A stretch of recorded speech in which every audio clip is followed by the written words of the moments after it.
Hey welcome to our third lecture. ठीक है, अब हम थर्ड लेक्चर के अंदर दोबारा से अपने हिस्ट्री इतिहास में चलते हैं। तो ये बात है कुछ 1891 की। ठीक है, अब यहाँ पे मैं कोई हॉरर मूवी नहीं दिखाने वाली या हॉरर स्टोरी नहीं सुनाने वाली 1920s या फिर 1890s की या 1890 की एक कहानी सुनाते हैं डेनमार्क के।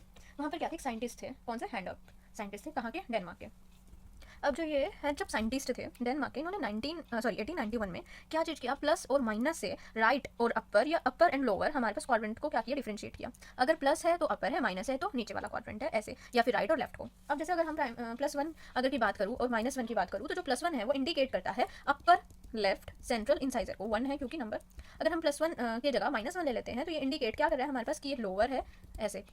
तो ये इंडिकेट कर रहा है कि ये लोअर लेफ्ट है सेंट्रल इंसाइजर। अब ये देखो लोअर लेफ्ट क्यों, क्योंकि ये हमारे पास इधर ही लगा हुआ लेफ्ट में। ठीक है, इसीलिए। ठीक है, इससे हम पता करते हैं कि अपर कौन सा है और लोअर कौन सा है। ये हमें बेसिकली सिर्फ एक अंडरस्टैंडिंग के लिए समझना है। ठीक है, इसको हमें याद नहीं करना क्योंकि अभी हम इस चीज़ को यूज़ नहीं करते। हमें मेन जो फोकस रखना है वो यूनिवर्सल पे रखना है और कौन से सिस्टम के अंदर पाल्मर और ज़िग्मंडी के ऊपर रखना है, और जो थर्ड वन है उसके FDI सिस्टम के ऊपर रखना है। लेकिन मैं तुम्हें ये समझा दी क्योंकि बुक में दिया हुआ है। अब ये ना डेनमार्क में बहुत टफ था। ठीक है, क्योंकि यार देखो कंप्यूटर में भी हम इसको नहीं कर सकते मेंटेन। ठीक है, किसी भी जगह पर, और अंडरस्टैंड करने में बहुत डिफरेंट था ये। ठीक है, और नहीं मतलब अभी पढ़ने में कितना मुश्किल लग रहा है तो सोचो क्लिनिक प्रैक्टिस में कितना मुश्किल रहता होगा।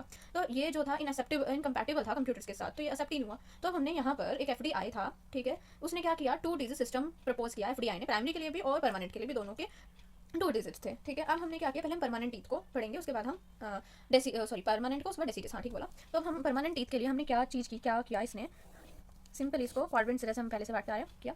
हम लिख रहे थे यहाँ पर, वही लिख दो नंबर 3 4 5 6 7 और 8 परमानेंट है ना, तो यहाँ पर भी वही लिखो।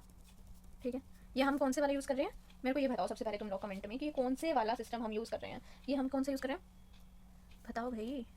ज़िग्मंडी और पाल्मर वाला सिस्टम।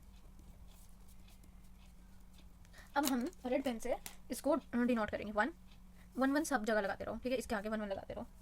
ठीक, 1 इधर और इधर लगा दो 2, इधर लिखो 3। ये वाला क्वाड्रेंट 3 डिनोट करेगा और इधर वाले 4। ठीक है, ये तो अब हमारे पास अगर मैंने अगर 43 लिया है तो 43 किस दांत का नंबर है ये हम कैसे पता करेंगे।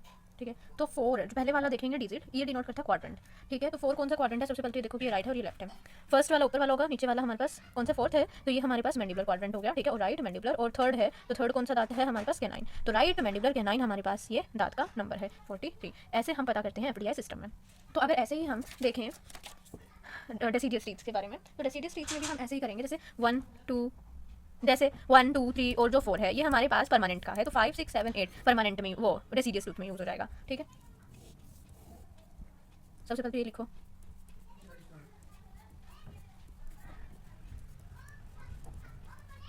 और इसको रेड पेन से ले लो। तो यहाँ 5 लिखना हमने। ठीक है, यहाँ 6 7 8। ठीक है, तो ये हमारे पास हो गया। अगर अब मैं तुम्हें बोलूँ कि 64 बताओ मेरे को और 72 बताओ, तो तुम कैसे बताओगे। सबसे पहले 6 लिख लो। 6 कौन से क्वाड्रेंट पे आ रहा है, लेफ्ट क्वाड्रेंट पे आ रहा है और ऊपर वाले पे आ रहा है। ठीक है, और राइट वो सर लेफ्ट साइड पे आ रहा है, तो लेफ्ट अपर साइड को मैक्सिलरी बोलते हैं। लेफ्ट मैक्सिलरी लेफ्ट कौन सा दांत है, 6 पे नंबर पे और 4 है, तो कौन सा हो गया, फर्स्ट मोलर। ऐसे 72 तुम लोग मुझे बताओगे। ठीक है, कमेंट्स में। तो ये हमारे पास क्या हुआ, FDI सिस्टम। तो आज हमने क्या पढ़ा, FDI सिस्टम। तो इसको एक बार रिवाइज कर लेना अच्छी तरीके से। जो भी तुम्हारे डाउट हो वो मेरे को टेलीग्राम चैनल पर टेक्स्ट कर देना। ठीक है, मैं तुम्हें उसका रिप्लाई कर दूँगी, और जो तुम्हें नहीं समझ आएगा फिर मैं कोशिश करूँगी कि और अच्छी तरीके से एक्सप्लेन करके एक डिफरेंट वीडियो बना दी जाए।